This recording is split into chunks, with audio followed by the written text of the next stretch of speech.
Assalamualaikum warahmatullahi wabarakatuh. Selamat siang, salam sejahtera buat kita semua.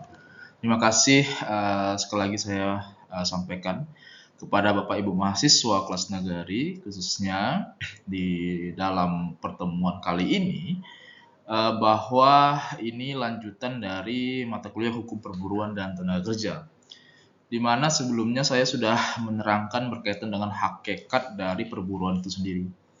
Jadi seperti yang kita tahu bahwa hakikat hukum perburuan itu banyak sekali, dan ini menjadi salah satu faktor utama juga dalam hal-hal yang berkaitan dengan perburuan. Di dalam hakikat juga memang sudah ada beberapa istilah-istilah yang salah satunya juga berkaitan dengan pekerja dan penerima kerja. Artinya pekerja dan penerima kerja ini juga saling menjadi suatu ikatan yang kuat. Apalagi kita mempelajari secara seluk-beluk berkaitan dengan hukum perburuan itu sendiri. Oke, di dalam pertemuan kita pada siang hari ini, kita akan mempelajari berkaitan dengan sejarah. Nah, jadi kita tahu memang sejarah dari hukum perburuan ini cukup luar biasa ya, khususnya di Indonesia. Hal ini tergambarkan kepada sistem perbudakan yang ada di Indonesia sebelumnya. Kita tahu bahwa memang perburuan atau hukum ketenaga kerja di Indonesia ini juga luar biasa ya, mengatur segala sesuatu yang berkaitan dengan hak serta kewajiban dari para pekerja. Di dalam sejarah hukum perburuan di Indonesia kita ketahui memang kita dulu mengenal namanya kerja rodi, kerja paksa, dan lain sebagainya. Hal itu menjadi tercetuslah atau tercetus sebuah historical yang memang historical ini dilihat dari apa yang menjadi faktor utama terbentuknya hukum perburuan atau hukum cipta kerja. Kalau saya pernah jelaskan di sebelumnya bahwa kenapa kita mengatur hukum perburuan, artinya kita juga mengatur kebijakan-kebijakan yang terjadi di masa lampau. Jadi historical itu sendiri. Dari mana? Dari sistem perbudakan yang kita ketahui dulu kita dijajah oleh Belanda dan Jepang. Dan ini penjajahan itu juga tidak hanya mendustai rakyat Indonesia saja, tetapi juga mendustai atau mengkhianati atau memperbudak masyarakat Indonesia pada saat itu. Dari itulah kita tercetus untuk memberikan hak dan kewajiban sesuai dengan tupoksinya yang tertuang di dalam Undang-Undang 13 tahun 2013 ya, berkaitan dengan tenaga kerja. Kalau dilihat dari historik yang tersebut, artinya apa? Indonesia mulai tumbuh sejak berada di dalam sistem perbudakan, di mana sejauh sebelum Indonesia merdeka. Dihujudkan dari apa? Dari segi makanan, pakaian, perumahan, dan lain sebagainya. Atas dasar apa? Upah yang sesuai dan mengatur di setiap daerah. Karena kalau kerja rodi, kerja paksa dulu kan tidak ada gaji, Pak. Bapak Ibu ya, tidak ada gaji, tidak ada fasilitas dan lainnya, dan itu 24 jam full time. Gitu. Artinya mencederai HAM itu sendiri pada masa Indonesia masih dijajah oleh Belanda pada saat itu. Ya. Dan inilah mulai dari perubahan-perubahan inilah menjadi suatu yang perlu dipikirkan oleh pemerintah. Jangan sampai ada nanti yang namanya perbudakan kembali, dan itu tidak sesuai dengan undang-undang tenaga kerja yang ada di Indonesia. Ya. Di mana upah itu menjadi suatu perwujudan dari suatu sistem kinerja yang ada di Indonesia. Maka dari itu memang hukum atau orang atau badan hukum merupakan majikan yang berkuasa penuh dan mutlak atas nasib para budak atau nasib para pekerja. Tanpa adanya badan hukum orang, ya kita tidak bisa memberikan atau bisa ketika ada yang dicederai dari perburuan, kita tidak bisa untuk mengadu dalam hal ini. Makanya kenapa orang atau badan hukum itu memang menjadi hal yang utama di dalam mengimplementasikan hukum perburuan ini. Ya, apalagi menyangkut hak asasi manusia.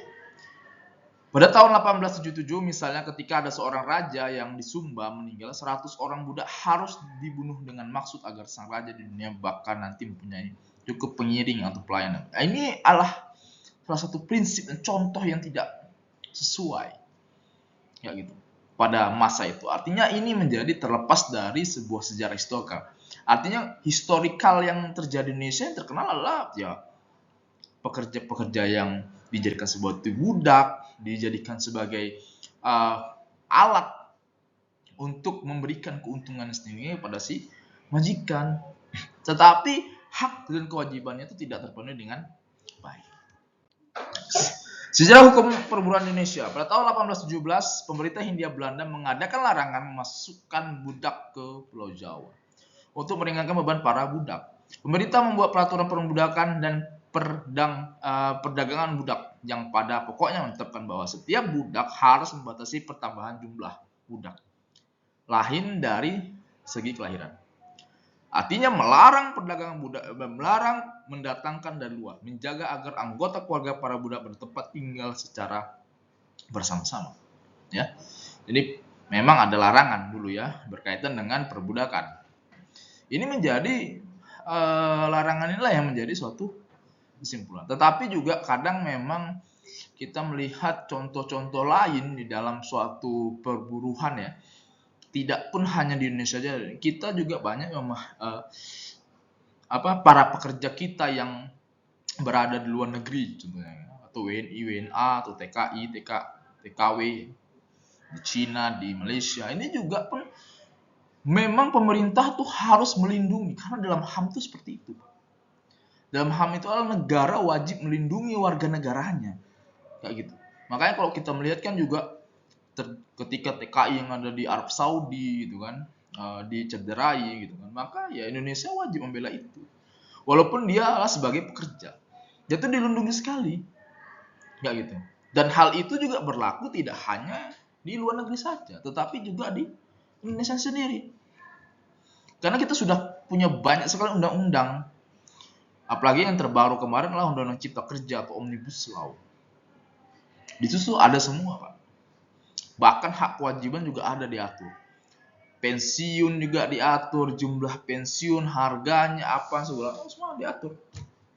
Arti inilah komitmen Indonesia untuk melindungi warga masyarakatnya, khususnya para pekerja-pekerja ini sendiri.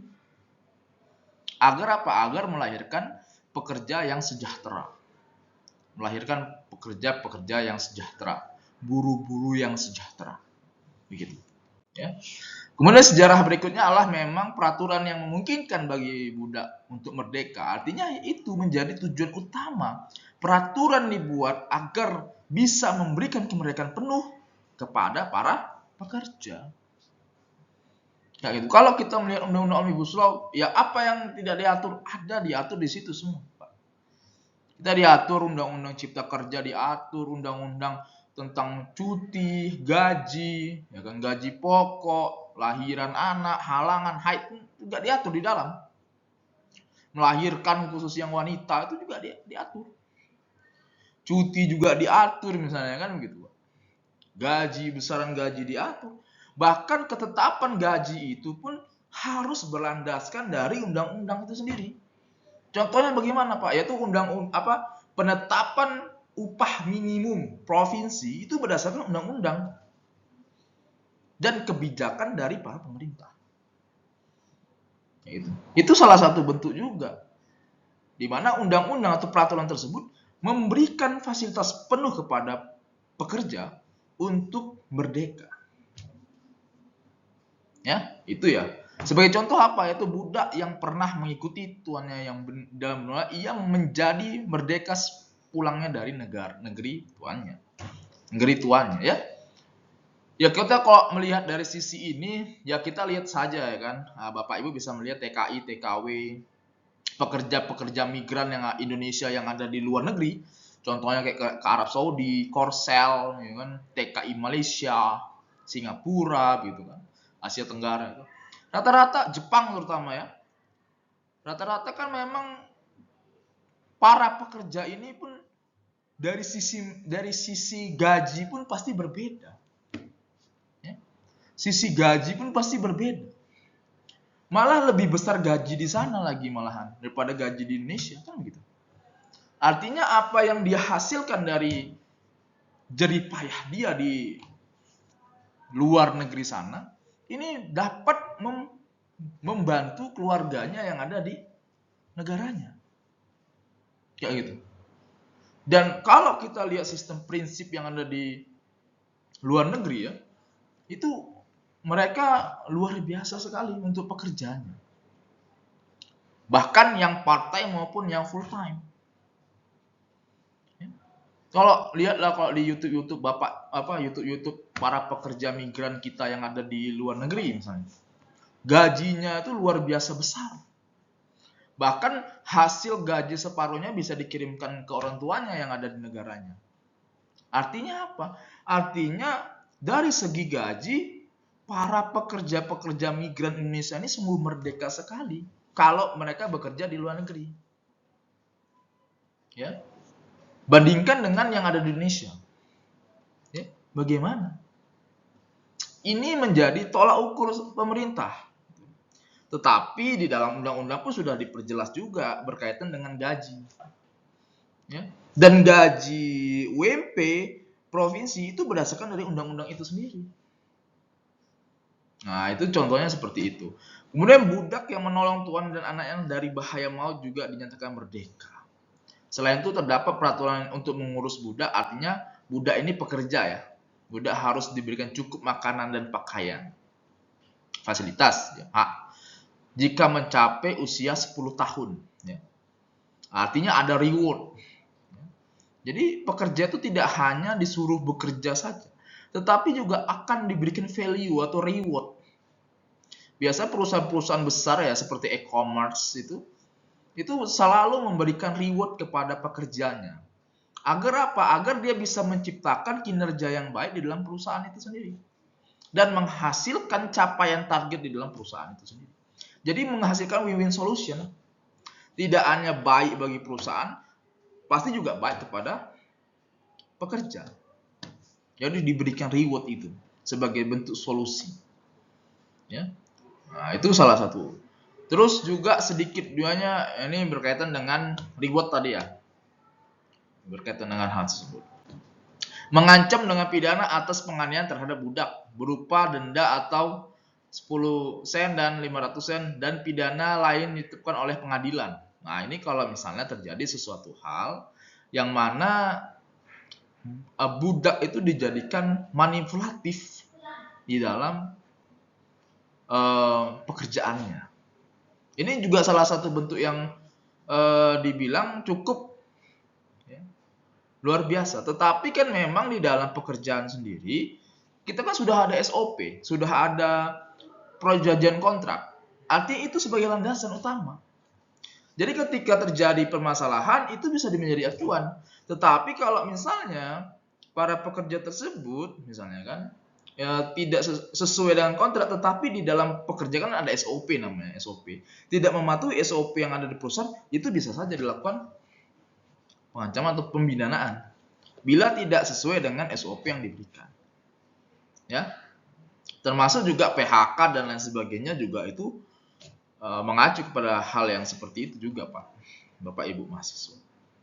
Nah, ini perlu yang saya sampaikan di awal kemarin ada namanya penyelesaian hubungan industrial atau PHI.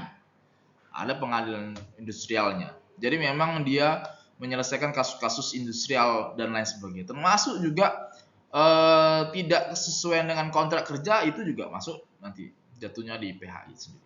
Terus mengatur kewajiban para budak yaitu tidak boleh meninggalkan pekerjaan dan tidak boleh menolak pekerjaan yang layak. Ini juga salah satu bentuknya. Kalau kita melihat mengamati kemarin salah satunya itu. Ya. Next. Nah, ini sejarah hukum perburuan Indonesia di mana pada tahun 1854 ada Restatement tahun 1984 pasal 115 sampai 117 yang kemudian menjadi pasal 169 167 yang dinamai tahun 1826 dengan tegas menghendaki penghapusan perbudakan. Jadi sejarah Indonesia itu memang kalau kita melihat zaman Orde Lama yang sudah saya terangkan pasca kerja Rodi, kerja paksa, ini menjadi sebuah keharusan negara untuk menghapus perbudakan. Ya. Karena konsep buruh itu adalah merdeka. Pekerja itu merdeka. Merdeka dalam arti apa? Dalam arti hak. Makanya kenapa di dalam pelaksanaan pekerjaan kita akan ada tuh yang namanya perjanjian kontrak kerja. Perjanjian itu disampaikan semuanya, baik haknya itu seperti apa, kewajiban dia seperti apa. Agar apa? Agar tidak adanya lagi yang namanya perbudakan. Main suruh saja. Kayak gitu. Nah, ini salah satu kalau kita lihat sejarahnya Bapak Ibu mahasiswa sekalian, memang perlu dihapuskan adanya perbudakan ini sendiri. Kenapa? Karena perbudakan itu tidak menghasilkan suatu kesejahteraan yang baik. Tetapi kalau ketika ada undang-undang yang mengaturnya, maka perbudakan itu akan menjadi sebuah kesejahteraan yang baik di dalam masyarakat semua. Ya. Kemudian ini pemerintah Hindia Belanda juga menghapuskan perbudakan dengan cara mengubah perbudakan menjadi perhambaan. Dengan menetapkan jumlah uang yang dipandang sebagai hutang atau pinjaman atau mantan budak kepada pemiliknya, dengan pelunasan sekaligus untuk bersangkut-sangkut menurut aturan tertentu. Menurut laporan koloni tahun 1922, Indonesia baru dapat dikatakan bebas dari perbudakan setelah 1922. Ya, jadi sudah bebas ya. Jadi dari dasar itulah menjadi pegangan sebuah landasan hukum untuk menerapkan dan menghapuskan perbudakan di Indonesia dengan memberikan hak dan kewajiban sesuai dengan tupoksinya agar dia sejahtera, merdeka, dan lain sebagainya. Nah, ini yang dia. Sejarah lainnya lah di era perbudakan kemudian Indonesia masuk kepada era kerja Rodi ya, kerja paksa ya. Nah, ini masuk tuh. Nah, kerja Rodi dihapuskan, pemerintah ini memang membuat peraturan colonial rights yang bersifat kapitalis. Ini salah satu utamanya.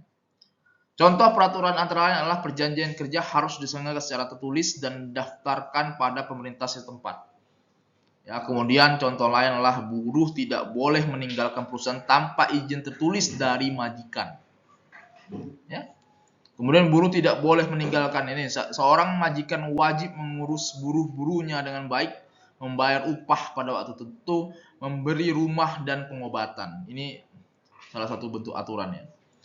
Ketika kontrak kerja berakhir, pihak majikan berkewajiban mengembalikan buruh ke tempat asalnya. Ya. Kemudian pelanggaran oleh majikan diancam denda setingginya 1.500. Ya. Jika buruh meninggalkan pekerja atau menolak melakukan pekerjaan, maka ia diancam dengan pidana kurungan selama 3 bulan dan pelanggaran.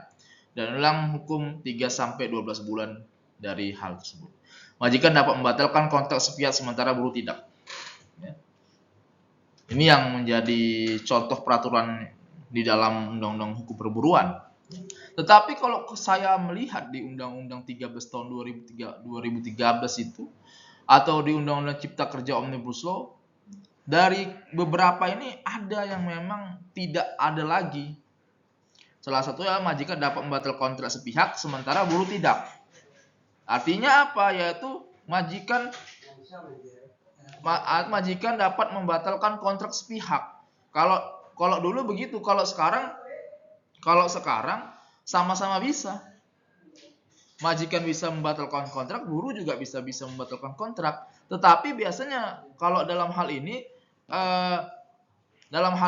memang perjanjian kontrak itu menjadi suatu selektif ya, yang diamati ya. Agar apa? Agar perjanjian tersebut itu menjadi suatu komitmen. Menjadi dasar komitmen. Yaitu. Kalau kita melihat ya, yaitu ya. Nah, ini yang menjadi acuan sekarang. Kalau dulu buruh nggak boleh menolak membatalkan kontrak. Soal sekarang bisa, tapi biasanya dengan ketentuan, Pak. Ya, dengan ketentuan biasanya kalau sekarang ya. Nah, itu yang membedakan. Kalau yang lainnya memang buruh tidak boleh meninggalkan perusahaan tanpa izin tertulis dari majikan. Sampai sekarang masih ada yang berlaku ya, perusahaan-perusahaan hal yang seperti itu ya. Gaji juga harus sesuai dengan UMP provinsi, juga memberikan rumah. Ada juga karena perusahaan yang memberikan rumah, memberikan pengobatan ya, BPJS ya kan. Apalagi sekarang pemerintah juga pun melalui asuransi BPJS-nya ya, saya rasa hampir pekerja-pekerja pun terbackup gitu berkaitan dengan pengobatan atau asuransi kesehatannya ini sendiri. Ya. Artinya nih kontrak berakhir ya, artinya ya pihak majikan berkewajiban mengembalikan buruh ke tempat asalnya. Ini khususnya untuk bagi transmigran ya, atau bagi TKI ya, TKW ya, gitu. Kalau untuk yang ada Indonesia ya habis kontrak ya udah selesai. Tetapi kan selesainya kan dalam arti kutip apa, yaitu sesuai dengan persyaratan dari undang-undang tersebut, undang-undang perburuhan. Dimana ketika berakhir ya dia kan akan ada uang pensiun lah, ada uang pengganti lah, ada uang reward kerja lah dan lain sebagainya. Itu wajib dipenuhi oleh perusahaan tersebut. Nah, makanya kenapa bahkan PHK pun wajib perusahaan mengembalikan gajinya itu, pesangonnya juga dan lain sebagainya. Dan kalau perusahaan melanggar itu maka ya sanksi pidana akan ada. Kayak gitu, ya. Penyelesaiannya pasti di PHI. Ya, Bapak Ibu. Perjanjian kerja harus diselenggarakan secara tulis. Wah, itu sudah pasti. Kontrak itu pasti tertulis, Pak. Kecuali borongan. Kan saya sampaikan dulu pas di awal. Pekerjaan yang statusnya adalah borongan pasti bisa tertulis, bisa tidak. Bisa lisan. Tetapi kalau untuk PKWTT, PKWT itu pasti tertulis, Pak. Perjanjian itu pasti tertulis. Tidak mungkin perjanjian itu tidak tertulis. Gimana ya kan cara dia membayar gajinya kan itu. Kalau apalagi itu PKWTT kan gitu. Wajib sekali. Terus sejarah hukum perburuan tidak bisa dilepaskan dari upaya pencegahan perbudakan. Bebas dari kerja paksa atau kerja lainnya. ILO mengadopsi instrumen pertama yaitu Konvensi tentang Kerja Paksaan atau Undang-Undang Nomor 29 tahun 1930 yang bertujuan mengatasi masalah kerja paksa di koloni-koloni dan wilayah-wilayah terjajah. Kalau dilihat dari sejarahnya memang artinya ILO pun sudah mengatur itu ya secara dunia ya. Karena kan kita kan tiap tahun tuh memperingati Hari Buruh Internasional. Ya. Kalau Bapak Ibu mahasiswa melihat ya kondisi buruh, kondisi tenaga kerja Indonesia mungkin berbeda dengan kondisi transmigran Indonesia yang ada di luar. Itu kenapa memang pasti memberikan kesejahteraan yang besar ya kalau misalnya dia di luar konsepnya kayak gitu. Nah, itu yang menjadi sejarah. Kemudian ideologi dari negara menentukan hukum perburuan. Artinya muncul peraturan perburuan yang lebih banyak diwarnai dengan kecenderungan politik. Pada era Orde Lama muncul Undang-Undang 12 tahun 1964 tentang pemutusan hubungan kerja atau PHI. Produk dan visi undang-undang ini bersifat sosialis karena pemerintah Soekarno memang memiliki kecenderungan mendukung sosialisme. Dalam undang-undang ini memang buruh mendapatkan proteksi besar, sebagaimana contoh adalah kalangan buruh perempuan diberi hak cuti haid. Akan tetapi setelah itu muncul orde baru yang dipengaruhi globalisasi dan kapitalisme. Mungkin dulu diatur sekali ya, tapi sekarang pun diatur juga Bapak Ibu. Undang-undang Omnibus Law itu mengatur hak cuti haid, hak cuti melahirkan dan lain sebagainya diatur. Kalau tidak ya malah marah lah ya buruh, khususnya bagi perempuan sendiri ya. Kayak gitu. Dan perusahaan kalau melarang ya pasti akan kena hukuman atau sanksi yang diberikan kayak gitu. Ini bisa terancam pidana juga kalau misalnya tidak, atau perusahaan tidak memberikan hak cuti bagi kaum perempuan khususnya ya menjadi palang merah dia sendiri. Ini menjadi suatu hal yang perlu dibicarakan gitu.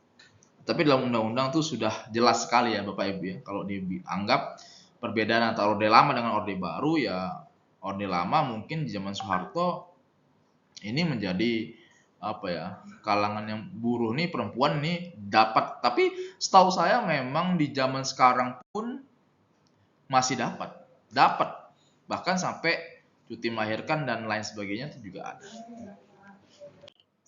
Sejarah hukum lainnya di era ini, privilege buruh dicabut karena dianggap kontraproduktif. Ya, kontraproduktif di mana tak pelah pihak Dapnaker pun akhirnya menghapus hak cuti haid bagi buruh perempuan. Pada era reformasi muncul Undang-Undang 13 tahun 2003 yang dianggap mencoba mencari titik tengah untuk pada buruh dan pengusaha. Di mana namun nyatanya sistem outsourcing yang sangat merugikan buruh disahkan. Di sisi lain juga pasal yang melindungi buruh enggan untuk dijalankan oleh pengusaha dan pemerintah. Ya, jadi memang di orde-orde baru ya, kita melihat memang masih ada kecenderungan perusahaan untuk memakai sistem outsourcing ya. Kalau dulu sistem outsourcing ini sangat merugikan sekali sebenarnya bagi buruh. Karena buruh dianggap tidak memiliki hak sepenuhnya terkait upah yang diberikan. Tetapi juga outsourcing di zaman dahulu adalah sebagai penyalur ya, penyedia pekerjaan. Di samping memang susah sekali mencari kerja, artinya badan outsourcing ini dibentuk untuk bagi pekerja-pekerja dapat diberikan penyaluran kepada perusahaan-perusahaan. Artinya menjadi akhirnya menjadi suatu solusi ya, bagi pekerja-pekerja itu sendiri. Tetapi memang dalam enggannya ya, dalam hal tersebut memang masih ada juga yang outsourcing ini dia memberikan pembagian upah yang sangat tinggi sekali, dan ini tidak mendapatkan kesejahteraan penuh kepada buruh itu sendiri. Ya itu makanya kenapa memang Undang-Undang Cipta Kerja pun, kalau nggak salah saya itu memang menyatukan sistem outsourcing yang dimana buruh pun mendapatkan kesejahteraan itu sendiri. Kayak gitu. Nah ini pada hal tersebut. Kemudian di sisi lain adalah pasal ini yang melindungi buruh enggan untuk dijalankan oleh pengusaha atau pemerintah. Setelah itu muncullah Undang-Undang Nomor 2 Tahun 2004 tentang Pengadilan Hubungan Industrial yang membawa era baru kolonialisasi permasalahan perburuan Indonesia, mengurangi peran negara dan melunturkan sifat hukum perburuan itu sendiri. Watak pemerintah yang neoliberal menjadi bentuk tetap berada dalam posisi inferior. Permasalahan perburuan divestasi, buruh harus bertaruh dengan pengusaha yang dukung dengan kebijakan pemerintah. Ini sejarah juga. Kemudian dari sejarah hukum ketenagakerjaan ini adalah beberapa undang atau payung hukum ya, yaitu yang menjadi pegangan di dalam hukum ketenagakerjaan atau perburuhan sendiri. Yang pertama adalah Undang-Undang tentang Perdata, kemudian ada Undang-Undang 13 tahun 2003, terus Peraturan Pemerintah Indonesia Nomor 31 tahun 2006, ini Sistem Pelatihan Kerja Nasional, Keputusan Menteri Tenaga Kerja RI, ya, Kep 100 Men garing 4 garing 2004 tentang ketentuan pelaksanaan perjanjian kerja waktu tertentu, Keputusan Menteri Tenaga Kerja RI tentang cara pembuatan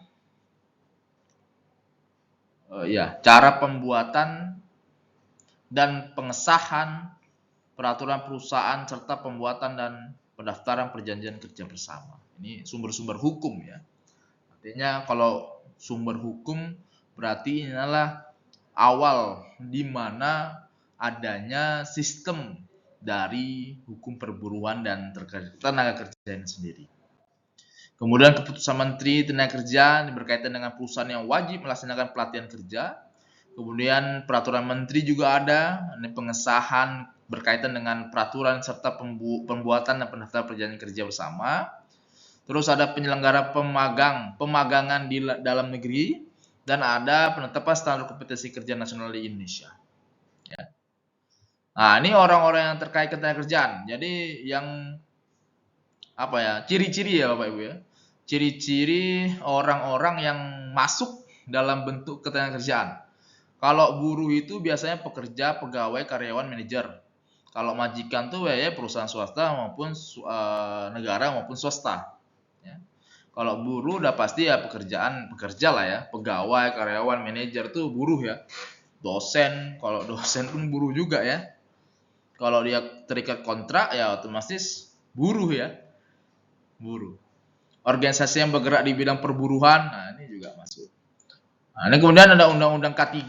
Nah, ini juga diberikan ya, karena juga pun buruh selain hak gaji, cuti dan lain sebagainya juga diberikan perlindungan dalam bidang kesehatan, khususnya kesehatan dia dalam bekerja. Kesehatan kan nggak harus BPJS kesehatan saja ya untuk bekerja, tapi juga ada kesehatan yang bersifat fisikal. Nah, itu juga di sekarang menjadi acuan juga nih. Ya, ketika terjadinya sesuatu di dalam atau di luar saat bekerja. Nah, ini K3 ini masuk sekarang Bapak Ibu untuk memberikan implementasi secara langsung kepada pekerja. Ya. Salah satunya diatur dalam Undang-Undang Nomor 1 Tahun 1970. Ada isi syarat pokoknya. Salah satunya ruang lingkupnya, syarat-syarat keselamatan kerja seperti apa, pengawasan seperti apa, pembinaannya ini bagaimana. Ya, kalau ruang lingkup kesehatan kerja artinya ya memberikan keselamatan sepenuhnya kepada pekerja. Ya, terlindungi. Ya, apalagi misalnya pekerja-pekerja yang perusahaan itu sangat berat sekali. Pertambangan lah atau yang berbau kimia itu kan harus diberikan perlindungan sepenuhnya oleh perusahaan kepada para pekerjanya. Jadi walaupun dia upah secara sejahtera tapi kesehatan tidak sejahtera ya tidak dinyatakan bahwa dia secara sepenuhnya sejahtera. Jadi harus sejahtera seluruhnya dan diberikan juga pengaman ya. Apalagi pengawasan ini diperlukan sekali. Pembinaan terutama pembinaan kesehatan dan keselamatan kerja, kecelakaan dan lain-lain sebagainya itu diatur semuanya oleh perusahaan itu sendiri. Ya, ada kewajiban dan hak tenaga kerja, ada kewajiban bila memasukkan tempat kerja, kewajiban pengurus dan lain sebagainya.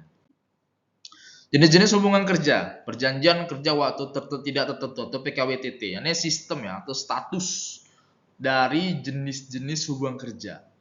Ya, apa sih PKWTT? PKWTT itu adalah didasarkan kepada dia pekerja yang bersifat tetap dan berlangsung secara terus-menerus. Ya. Contoh dari PKWTT inilah memperoleh adanya masa percobaan kerja selama maksimal 3 bulan. Ya, sebagai kalau PKWTT ini tergantung Pak perusahaannya. Kadang ada yang sebulan, ada yang 3 bulan, ada yang 6 bulan, bahkan setahun juga ada. Kayak gitu. Ya, itu tergantung perusahaan, tetapi memang seteorisnya memang maksimal percobaan itu adalah 3 bulan. Ya, tapi itu memang tergantung. Kemudian ada kurun waktu masa percobaan tersebut. Perusahaan dilarang untuk membayar upah di bawah upah minimum yang berlaku. Jadi PKWTT itu sesuai dengan UMP, ya gitu ya, UMR ya. Kalau di kita ya Bapak Ibu ya, sesuai dengan UMR, kayak gitu. Jadi harus di atas satu standar dari UMR itu sendiri. Kayak misalnya di Bukit Tinggi 2,5 ya berarti gajinya 2,5, tidak boleh di bawah. Kalau misalnya terjadi di bawah, itu bisa diajukan kepada pengadilan industrial, PHI, hubungan industrial, karena tidak sesuai dengan UMP. Ya, kalau misalnya Bapak berstatus sebagai PKWTT, ya, itu kalau PKWTT. Jadi memang pekerja itu dilakukan secara terus-menerus, kayak gitu. Betul, perjanjian waktu tertentu di mana berbeda dengan PKWTT yang mana mensyaratkan adanya masa percobaan. PKWTT tidak dapat mensyaratkan adanya masa percobaan karena hanya dituju untuk pekerja yang bersifat temporer atau musiman. Yaitu apa? Yaitu pekerja sekali selesai atau sifatnya sementara. Contohnya pemasaran produk dalam event pameran. Atau pekerja yang diperkirakan penyelesaiannya dalam waktu tidak terlalu lama, paling lama 3 tahun, Terus pekerja yang bersifat musiman, ya ini tergantung pada musim atau cuaca. Kemudian pekerja berhubungan dengan produk baru, kegiatan baru atau produk tambahan yang masih saja menjadi percobaan atau penjajakan. Jadi bedanya kalau PKWT itu dia PKWTT otomatis seperti saya begini. Jadi kontraknya hanya 3 bulan atau 6 bulan percobaan saja. Setelah itu, atau setahun lah maksimal tuh Pak. Kemudian setelah itu baru dia dapat ditetapkan sebagai karyawan tetap sampai batas maksimal pensiun sesuai dengan Undang-Undang 13 tahun 2013 atau 2003 itu maksimal itu 55 tahun untuk bagi pekerja. Ya. Kalau bagi pekerja swasta tuh 55, negeri nggak salah saya juga 55. Jadi 55 juga dia masa pensiunnya. Ya. Tapi kalau PKWT waktu tertentu nih biasa kontrak, Pak. Ya, kontrak. Kontraknya tuh 1 tahun atau 1 tahun, kadang 2 tahun, kemudian diperpanjang kembali begitu. Ya, sampai perusahaan tersebut itu dapat maksimal dari pekerja tersebut. Nah, itu dia Pak. Biasanya perusahaan-perusahaan banyak sekali ya. Bahkan kalau nggak salah sistem ASN pun sekarang P3K pun itu memakai sistem seperti itu. Ya. Nah, itu kontrak 5 tahun, habis pensiun selesai. Kalau PKWT ya, PKWT ya ini masuk seperti itu. Tapi kalau PKWTT udah pasti percobaannya dia pakai 3 tahun, kemudian ditetapkan sebagai karyawan tetap hingga masa pensiun sesuai dengan Undang-Undang 13 tahun 2003. Kayak gitu. Sesuai batas maksimal pekerja yaitu 55 tahun begitu.